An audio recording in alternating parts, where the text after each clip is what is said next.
భీష్మ ఏకాదశి సందర్భంగా సద్గురు శ్రీ నిత్య శుద్ధానంద స్వామి క్షేత్రం శ్రీరామదూత ఆశ్రమం అమనగల్లు వ్యవస్థాపకులు శ్రీ శివానంద స్వామి వారిచే శైవ క్షేత్ర పీఠాధిపతులు హిందూ ధర్మ పరిరక్షకులు శ్రీ శ్రీ శ్రీ శివస్వామిజీ మంగళ శాసనములతో చైతన్యపురిలో ఎల్వి సేవా వేదిక చైర్మన్ ఎల్వి కుమార్ శైలజ దంపతుల నివాసంలో ద్వితీయ శుద్ధ ఏకాదశి గీతా పారాయణ కార్యక్రమం అత్యంత భక్తి శ్రద్ధలతో నిర్వహించారు. గణపతి సచ్చిదానంద స్వామి భక్త బృందం గోల్డ్ మెడలిస్ట్ ఇల్లూరి కావ్య షణ్ముఖ కుమార్ గారిచే సంపూర్ణ భగవద్గీత పారాయణం నిర్వహించారు. శ్రీ శ్రీమద్ భగవద్గీత పారాయణం, శ్రీలక్ష్మి శ్రీ విష్ణు సహస్రనామ స్తోత్రం, శ్రీ హనుమాన్ చాలీసా పారాయణం ఘనంగా నిర్వహించారు. ఈ కార్యక్రమంలో ఎల్బీ నగర్ వాసులే కాకుండా హైదరాబాద్ నలుమూలల నుండి పెద్ద సంఖ్యలో భక్తులు ఆర్యవైశ్య ప్రముఖులు హాజరై గీతా పారాయణం చేశారు. ఈ కార్యక్రమానికి ముఖ్య అతిథులుగా శివస్వామిజీ శ్రీ శివానంద స్వామిజీ హాజరయ్యారు. ఈ సందర్భంగా వారు మాట్లాడుతూ భీష్మ ఏకాదశి రోజున గీతా పారాయణం చేస్తే పుణ్యం లభిస్తుందని అన్నారు. హిందూ ధర్మ పరిరక్షణ కోసం ప్రతి ఒక్కరూ పాటుపడాలని అన్నారు. సమాజంలో మానవ విలువలు రోజు రోజుకు తగ్గిపోతున్నాయని, దైవభక్తి దేశభక్తితో మానవ విలువలు సామాజిక విలువలు పెంచాల్సిన అవసరం ప్రతి ఒక్కరిపై ఉందని గుర్తు చేశారు. ఇంత చక్కని పారాయణం కార్యక్రమం నిర్వహించిన ఎల్వి కుమార్ శైలజ దంపతులకు వారి దివ్య ఆశీస్సులు అందజేశారు. योग भूमि की धर्म भूमि की सत्य भूमि की गौ माता की गायत्री माता की गंगा माता की जय श्री राम, जय श्री राम, जय श्री राम, हर हर हर हर हर हर महादेव.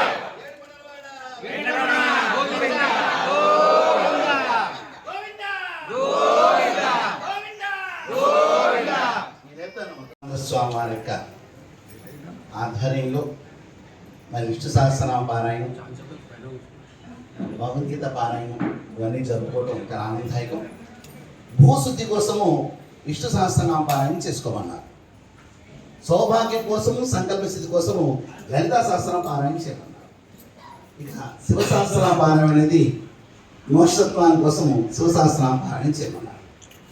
ఎప్పుడైనా సరే ఈ మూడు పారాయణాలు ఎవరు చేసుకుంటారో వారు కానీ లభించినట్లేదు. భగవద్గీత ద్వారా మనం అనేక విషయాలు ఆలకిస్తున్నాం, వింటున్నాం, ఆచరిస్తున్నాం. మనం సూక్ష్మంగా ఒక విషయాన్ని తీసుకున్నాం. దీంట్లో సూక్ష్మ చిన్న విషయాన్ని,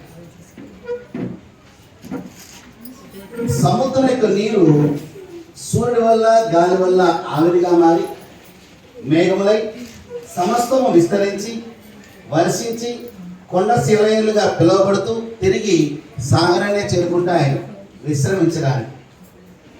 ఇక చెట్ల కొమ్మల నుంచి పక్షులు విహంగయానం చేస్తూ ఆహారాన్ని సంపాదించుకుని సుదూర ప్రాంతాలకు వెళ్ళి తిరిగి తమ గూటికే చేరుకుంటాయి విశ్రమించడానికి. ఓ పరమధామ, ఓ పరమాత్మ, సమస్తమైన జీవరాశులు నీ నుంచి ఉద్భవిస్తున్నాయి. ఈ సంసారం అనే మాయాజకంలో పడి కొట్టుమిట్టాడుతున్నాయి, అలసిపోతున్నాయి. నీ పాదాలతో చేర్చుకోవయ్యా ఓ పరమేశ్వర అంటూ ఆ పరంధాముని ప్రార్థిస్తూ ఉడికించిన వడ్డలు నాటితే ఉపయోగం ఉందా? ఉడికించిన వడ్డలు నాటితే ఉపయోగం లేదు కదా. అలాగే ఈ దేహాన్ని ఆ పరమాత్మ యొక్క నామంతో ఉడికించే మరుజనం మీకు లేదు. ఈ విషయం చెప్పడానికి పుంకాలు పేజీ చదువుకుంటాం. ఎందుకు? ఈ యొక్క స్థిర చిత్తం స్థిరపడటం కోసము, ఈ విషయం మీద భావం బలపడటం కోసము అవన్నీ చదువుకుండి ఆ స్థితికి వస్తాం. కానీ చిన్న విషయంగా ఈ దేహాన్ని భగవంతుడి నామస్మరణతో ఉడిగించేస్తే మరుజన్మ వారికి లేదు అని చెప్పి మనం చేయవచ్చు. దీనికి అనేక రకాల విషయ వాసనల్ని అధిగమించాలి అని చెప్పేసి స్వామివారు కూడా తెలియపరిచారు. కాబట్టి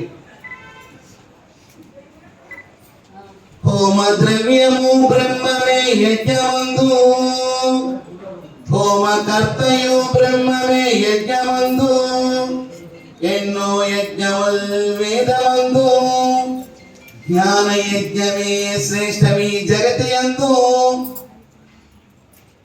నవవిధాలతో కూడిన భక్తిని ఒక కన్నుగా, జ్ఞానాన్ని మరొక కన్నుగా, మీరు తీసుకుని కనుక ముందుకు సాగితే ఈ జీవితాన్ని తలుపు చేసుకునే మార్గంలో ఒక అడుగు పడుతుంది. ఏకాదశి సందర్భంగా మరి మనం కర్మన్ ఘాట్ శుద్ధ ఏకాదశి గీతాపారాయణ సంఘం తరపున ఇక్కడ ఎల్వి కుమార్ గారు గీతాపారాయణ కార్యక్రమం ఇంతవరకు కూడా నిర్వహించడం జరిగింది. ఈ యొక్క కార్యక్రమం నిర్వహించినందుకు ఆ దంపతులకి అభినందనలు, ఆశీర్వాదాలు ఇస్తూ మరి భీష్మ పితామహుల వారు ఈరోజు ముక్తిని పొందినట్లుగా మనకి మహాభారతం ద్వారా తెలుస్తుంది. భీష్మ పంచకం అని అంటారు. భీష్మాష్టమి రోజు వారు దేహాన్ని విడిచారు. తదాది ద్వాదశి వరకు ఉన్నటువంటి 5 రోజుల్ని భీష్మ పంచకం అని అంటారు. ఉత్తర క్రియలు అంటే దేహత్యాగం చేసిన తర్వాత మరి నువ్వులు నీళ్లు విడిచిపెట్టడం మొదలైనవన్నీ కూడా చేస్తే ఈ రోజు వారికి ముక్తి లభించింది అన్నట్లుగా చెప్తారు. అంటే ఏమిటి అంటే ఈ 5 రోజులు కూడా మీరు చక్కగా ఉపాసన పితృకర్మలు చేస్తూ మీరు దైవికంగా ఎక్కువ కాలాన్ని గడపండి అని చెప్పుట దీని యందు ఉన్నటువంటి ముఖ్యమైన ఆంతర్యం. కాబట్టి ఈ రోజు మనం ఆ భీష్మ పితామహుల వారు యుధిష్ఠిరునికి ప్రబోధించిన విష్ణు సహస్రనామాన్ని కూడా చక్కగా పారాయణం చేయడం జరిగింది. మరి ఈ యొక్క భగవద్గీత పారాయణం చేయండి అని మహాత్ములు కానీ అందరు కూడా చెప్తూ ఉంటారు, గీతా ప్రచారం చేస్తూ ఉంటారు. మరి భగవద్గీత యొక్క ఆవశ్యకత ఎంత మేరకు ఉంది మనిషికి అంటే చాలా అవసరం భగవద్గీత. భగవద్గీత అంటే ఏదో కేవలం ముక్తిని మాత్రమే బోధించే శాస్త్రంగా భావించరాదు. సర్వశాస్త్రమయీ గీత అని గీతారంభంలో గీతా వైశిష్ట్యాన్ని తెలియజేస్తూ ఒక శ్లోకం ఉంటుంది. సర్వశాస్త్రమయీ గీత, అన్ని శాస్త్రముల యొక్క సారమే భగవద్గీత అని కూడా తెలియజేయడం జరిగింది. అట్టి గీతను ఎవరైతే అధ్యయనం చేస్తారో వాళ్ళకి పుణ్యము వస్తుంది, జ్ఞానం కలుగుతుంది, ముక్తి కూడా కలుగుతుంది అని మనకి వరాహ పురాణాంతర్గత గీతా మహాత్మ్యం ద్వారా కూడా తెలుస్తుంది. భగవద్గీత ఆ పేరును కాస్త మనం పరిశీలించినట్లయితే భగవత్ గీత 2 శబ్దాలు ఉన్నాయి. భగవత్ అంటే భగవంతుడి ద్వారా, గీత అంటే ఆలపించబడినది, చెప్పబడినది. కావున దానికి పేరు ఏమిటంటే భగవద్గీత అనేటటువంటి పేరు వచ్చింది. మరి గీత అంటున్నారు. గీత అంటే ఏంటి? గీత అంటే అమ్మాయిలకు నామకరణం చేసి పేరు పెడతారు, ఆ పేరు గీత అంటే. అంటే గీత అంటే దీనికి కూడా అర్థం చెప్పారు. గీకారం త్యాగ రూపం స్యాత్, తకారం తత్వబోధకం. గీ అనేటటువంటి అక్షరం త్యాగమును కలిగి ఉండును అని మనకి బోధిస్తుంది. తా అంటే తత్వాన్ని తెలుసుకును. త్యాగం అంటే ఏమిటి? త్యాగం అనగా వదిలివేయుట. మరి ఏం వదిలేస్తున్నాం మనం అనేది బాగా పరిశీలించాలి. ఆధ్యాత్మిక శాస్త్రాలన్నీ కూడా ఏం చెప్తున్నాయంటే నీలో ఉన్నటువంటి కామాన్ని, క్రోధాన్ని, లోభాన్ని, మోహం మొదలైనటువంటి దుర్గుణాలు, ఆసురి గుణాలు ఏవైతున్నాయో వాటన్నిటిని కూడా వదిలివేయండి అని మనకి, అట్లాగే మరి మమకారం మొదలైనవన్నీ కూడా వదిలిపెట్టండి అని మనకి ఆధ్యాత్మిక శాస్త్రాలు తెలియజేస్తూ ఉన్నాయి. గీ అంటే త్యాగాన్ని కలిగి ఉండాలి. త్యాగం ద్వారానే మనిషికి శోభ కలుగుతుంది. త్యాగం లేకపోతే శోభ లేదు. ఇప్పుడు మహాత్మా గాంధీ గారు పూజింపబడుతున్నారు. ఎందుకు పూజింపబడుతున్నారు? ఆయన తన యొక్క కుటుంబాన్ని మొదలైన వారిని త్యాగం చేసి తన సమయానంతా కూడా దేశ సేవ కొరకు, స్వాతంత్ర్యం తీసుకురావటం ఎందు కీలక పాత్ర పోషించినందుకు, ఆయన త్యాగాన్ని ప్రదర్శించినందుకు మరి వారు గౌరవాన్ని పొందుతున్నారు. అట్లాగా మనకి ఉపనిషత్తులు కూడా త్యాగేన ఏకేన అమృతత్వమానశు అని తెలియజేస్తున్నాయి. కేవలం త్యాగం ద్వారానే ముక్తి కలుగుతుంది అని చెప్పారు. అయితే మరి ఈ త్యాగం ప్రతి మనిషికి కూడా అవసరం. ఈ రోజు ఏదైతే పవిత్ర పుణ్యదినం భీష్మ ఏకాదశి, మనకి పుణ్యదినం. అందులో భీష్మ ఏకాదశి అంటే చాలా మనం అదృష్టదగ్గ దినం. మరి ఈ రోజు ఇద్దరు స్వామీజీలు ఇక్కడ మనం ఆశీర్వదించడానికి వచ్చినందుకు వారికి హృదయపూర్వక పాదాభివందనం తెలియజేస్తా ఉన్నాను. మరి ఈ రోజు మా గృహంలో ఏదైతే ప్రతి మాసం కూడా ఏకాదశి రోజు కార్యక్రమం చేపట్టారు శివానంద స్వామి వారి నేతృత్వంలో. మరి మా వేణుమాధవ్ గారు దీని కన్వీనర్ గా ఉంటూ చక్కగా మరి కార్యక్రమం చేస్తూ ద్వితీయ కార్యక్రమం మా గృహంలో అవకాశం ఇచ్చేందుకు వేణుమాధవ్ గారికి, వారి టీం కి ధన్యవాదాలు. అదే రకంగా మా వనితా శక్తి ఇంటర్నేషనల్ ధర్మోరక్షి పార్ట్ ఆఫ్ ధర్మోరక్షి రక్షిత మరి మాకు ఈ పరేడ్ గ్రౌండ్ లో ఫిబ్రవరి 22వ తారీఖు నాడు మాతృమూర్తుల చేత 1,00,000 మంది మాతృమూర్తుల చేత ఒక మణిదీప వర్ణన, శివ సహస్ర నామార్చన, హనుమాన్ చాలీసా, వాసవి మత సాక్షాత్కారం, ఇలా మంచి మంచి కార్యక్రమాలతోని భగవద్గీతలో 40 శ్లోకాలు మా వనితా శక్తి ఇంటర్నేషనల్ మేనేజింగ్ డైరెక్టర్ అయితే హైమ గారి ఆధ్వర్యంలో మరి మా సత్యలక్ష్మి గారు, మరి తన సమత గారు మా మాతృమూర్తులు అందరి ఆధ్వర్యంలో నేను శైవ క్షేత్రానికి స్వామీజీ ఆశీస్సులతోని కార్యనిర్వాహక అధ్యక్షుడిగా నేను కొనసాగుతున్నందుకు చాలా సంతోషపడతా ఉన్నాను. మరి ఇలాంటి కార్యక్రమం మీకు తెలుసు, మొన్న ఆగస్టులో మరి ఇక్కడ బిఎంఆర్ సరిత అని మన్నేగూడ సాగర్ హైవేలో మరి స్వామీజీ గారు వాక్కి ఇచ్చారు, మీరు గోహెడ్ అండి.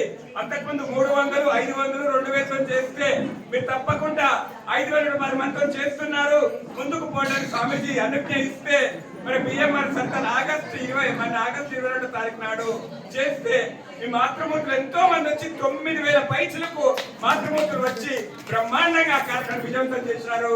మరి ఆ స్ఫూర్తితోని ఆ స్వామీజీ ఆశీస్సులతోని మళ్ళా ఇప్పుడు పరేడ్ గ్రౌండ్ స్వామీజీ మీకు సెలవిస్తారు అన్ని విషయాలు. ఫిబ్రవరి 22వ తారీఖు ఆదివారము సికింద్రాబాద్ పరేడ్ గ్రౌండ్ లో నభూతోన భవిష్యత్తు మరి 1,00,000 మంది మాతృమూర్తులు అక్కడ మండిపడిన పాలన చేస్తున్నట్టే అది మనకే కాకుండా మన కుటుంబానికే కాకుండా మన ప్రాంతానికి, రాష్ట్రానికి, దేశానికి ఎంతో సుభిక్షము ప్రసాదిస్తుందని చెప్పని స్వామీజీ సెలవిచ్చారు. మీరందరూ కూడా ఈ ఫిబ్రవరి 22 గుర్తుపెట్టుకొని అందరూ మనము, మన బంధుమిత్రులు, మన పక్క వాళ్ళు అందరూ కూడా తీసుకొని రావాలి. మరి మీకు తెలుసు మరి శైవ క్షేత్రం మాకి విజయవాడలో అమరావతి రాజధానిలో స్వామీజీ వారి నేతృత్వంలో అక్కడ ఒక 7 ఎకరాల స్థలంలో శైవ క్షేత్రం నిర్మాణం అయింది. శైవ క్షేత్రంలో 3 శివలింగాలతో పాటుగా 200 దేవాలయాలు నిర్మించి ఈ రోజు ఎంతో ముందుకు వస్తున్న సేవ ట్రస్ట్ శైవ క్షేత్రం అని చెప్పని మీకు పనిచేస్తా ఉన్నా. శివస్వామి వారి నేతృత్వంలో అనేక దేవాలయాలకు పునర్జీవం పోయడం అయితేనేమి, శంకుస్థాపనలు అయితేనేమి వేలాది దేవాలయాలకు వారి ఆధ్వర్యంలో జరిగింది. హిందూ ధర్మ పరిరక్షణ కోసం నిరంతరం కంకణదారులై వారు సొసైటీని కాపాడుతున్న స్వామీజీ వారు మరి ఈ రోజు వారు మా గృహానికి రావడం చాలా సంతోషం.